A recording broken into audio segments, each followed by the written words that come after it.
সাংবাদিক বন্ধুগণ, আসসালামু আলাইকুম ওয়া রাহমাতুল্লাহ। আশা করি আপনারা সবাই ভালো আছেন। প্রথমেই আমার আহ্বানে সাড়া দিয়ে এখানে উপস্থিত হওয়ায় আপনাদেরকে ধন্যবাদ জ্ঞাপন করছি।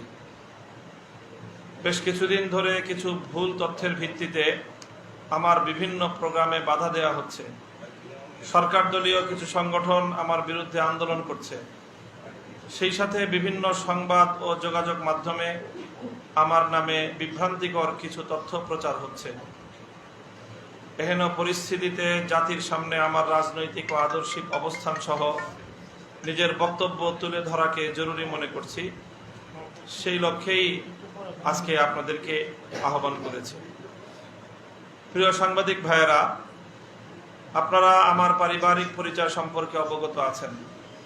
আমার বাবা উপমহাদেশের প্রখ্যাত হাদিস বিশারদ এবং বাংলাদেশের একজন বর্ষিয়ান জাতীয় নেতা মরহুম শাইখুল হাদিস আল্লামা আজিজুল হক, যিনি 4 দলীয় জোটের শীর্ষ 4 নেতার অন্যতম একজন ছিলেন এবং তার দেয়া আদর্শিক 5 দফার সাথে একমত হয়েই 2006 সালে বাংলাদেশ আওয়ামী লীগ বাংলাদেশ খেলাফত মজলিসের সাথে সমঝোতা চুক্তি স্বাক্ষর করেছিল।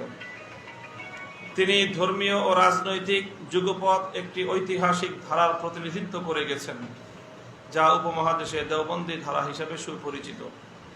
আমি ব্যক্তিগতভাবে সেই ধারারই একজন রাজনৈতিক কর্মী। বৃহত্তর সামাজিক ও রাজনৈতিক অঙ্গনে ইসলামের বিজয় প্রতিষ্ঠার মাধ্যমে দেশ, জাতি ও মানবতার কল্যাণ সাধনই আমার রাজনৈতিক লক্ষ্য। কোরআন সুন্নাহর আলোকে পূর্বসূরীদের অনুসৃত পথে স্বচ্ছ রাজনৈতিক প্রক্রিয়ার মাধ্যমে লক্ষ্য অর্জনের চেষ্টা চালানোই আমার ব্রত। কোনো ষড়যন্ত্র অথবা গোপন আতাতের মাধ্যমে দেশ, রাষ্ট্র কিংবা সরকার বিরোধী কোনো কর্মসূচি আমাদের নেই। অতীতে বিভিন্ন সময়ে বিভিন্ন জোটবদ্ধভাবে রাজনীতিতে ভূমিকা রাখলেও বর্তমানে আমাদের সংগঠন বাংলাদেশ খেলাফত মজলিস ও ব্যক্তিগতভাবে আমি কোনো রাজনৈতিক জোটে যুক্ত নই। আমাদের এমন স্পষ্ট রাজনৈতিক অবস্থান থাকা সত্ত্বেও লক্ষ্য করছি একটি মহল ষড়যন্ত্রমূলকভাবে আমি ব্যক্তি মামুনুল হককে সরকারের মুখোমুখি দাঁড় করিয়ে দেওয়ার পায়তারা চালাচ্ছে, আর এজন্য জামাত শিবিরের রাজনৈতিক এজেন্ডা বাস্তবায়নের অমূলক ও কল্পিত অভিযোগ আমার উপর চাপিয়ে দেওয়ার চেষ্টা করছে।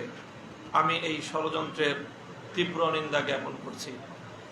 প্রিয় সাংবাদিক বন্ধুগণ, কিছুদিন ধরে ঢাকার ধোলাইপাড়ে বঙ্গবন্ধুর ভাস্কর্য নির্মাণের ইস্যুতে বিক্ষুব্ধ হয়ে উঠেছে বাংলাদেশের ধর্মীয় অঙ্গন। স্বাভাবিকভাবেই ইসলামী দৃষ্টিকোণ থেকে মানুষ কিংবা প্রাণীর ভাস্কর্য নির্মাণ অনইসলামিক সংস্কৃতি হওয়ায় আলেম সমাজ এর প্রতিবাদ করছেন। সেই সূত্রে আমিও ভাস্কর্য তথা মূর্তি নির্মাণের বিরুদ্ধাচরণ করে আমার বক্তব্য তুলে ধরেছি। কিন্তু সুকৌশলে একটি মহল ভাস্কর্য নির্মাণের এই বিরোধিতাকে বঙ্গবন্ধু শেখ মুজিবুর রহমানের বিরোধিতা বলে আখ্যায়িত করার চেষ্টা করছে। এ বিষয়ে আমার বক্তব্য দ্ব্যর্থহীন। বাংলাদেশের স্বাধীনতা সংগ্রামের মহান নেতা বঙ্গবন্ধু শেখ মুজিবুর রহমানকে একজন মরহুম মুসলিম নেতা হিসেবে পরিপূর্ণ শ্রদ্ধা করি এবং তার রুহের মাগফিরাত কামনা করি। কখনো কোনোভাবেই এমন একজন প্রয়াত মরহুম জাতীয় নেতার বিরুদ্ধাচরণ করি না এবং করাকে সমীচীন মনে করি না।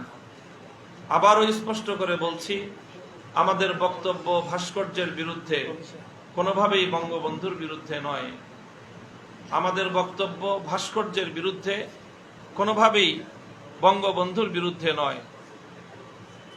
প্রিয় সাংবাদিক বন্ধুগণ, অবস্থা দৃষ্টে মনে হচ্ছে আমার বিরুদ্ধে নানামুখী একটি ষড়যন্ত্র দানা বেঁধেছে। ভুল তথ্যের ভিত্তিতে প্রশাসনকে আমার বিরুদ্ধে উস্কে দেওয়া হচ্ছে। আমি আশা করব এই অনভিপ্রেত অপতৎপরতা বন্ধ হবে। আমরা আরও উদ্বেগের সঙ্গে লক্ষ্য করছি ইসলাম বিদ্বেষী মহল দেশের মধ্যে অরাজকতা সৃষ্টির জন্য বাংলাদেশের সর্বজন শ্রদ্ধেয় 2 মহান ধর্মীয় ব্যক্তিত্ব মরহুম শাইখুল হাদিস আল্লামা আজিজুল হক ও মরহুম সৈয়দ ফজলুল করিম পীর সাহেব চরমনাইয়ের বিরুদ্ধে মিথ্যা অপবাদ ও জঘন্য কটূক্তি করে যাচ্ছে। তাদের হাজারো অনুসারীদেরকে উস্কে দিয়ে একটি সাম্প্রদায়িক অস্থিতিশীলতার সৃষ্টির পায়তারা করছে, অথচ সরকার ও প্রশাসন এ ব্যাপারে সম্পূর্ণ নির্বিকার। আমরা এ বিষয়ে সরকারের যথাযথ ও কঠোর পদক্ষেপ গ্রহণের দাবি জানাচ্ছি। আলেম উলামা ও ইসলাম বিরোধী এমন বহুমুখী ষড়যন্ত্রের বিরুদ্ধে দেশের বিভিন্ন অঞ্চলে স্বতঃস্ফূর্তভাবে ধর্মপ্রাণ জনতা প্রতিবাদ ও বিক্ষোভ প্রদর্শন করছে। গত 27শে নভেম্বর বাদ জুমা বাইতুল মুকাররম থেকে এমনই একটি বিক্ষোভ মিছিল অনুষ্ঠিত হয়। স্বতঃস্ফূর্ত তৌহিদি জনতার সেই মিছিলে পুলিশ লাঠিচার্জ করে এবং 23 জন মিছিলকারীকে আটক করে। আমরা আটককৃত সকল বন্দীদেরকে অনতিবিলম্বে মুক্তি দেওয়ার দাবি করছি। পরিশেষে আবারও আপনাদের প্রতি ধন্যবাদ জ্ঞাপন করছি মূল্যবান সময় দিয়ে আমাদের সাংবাদিক সম্মেলনকে সফল করার জন্য। ধন্যবাদ সকলকে।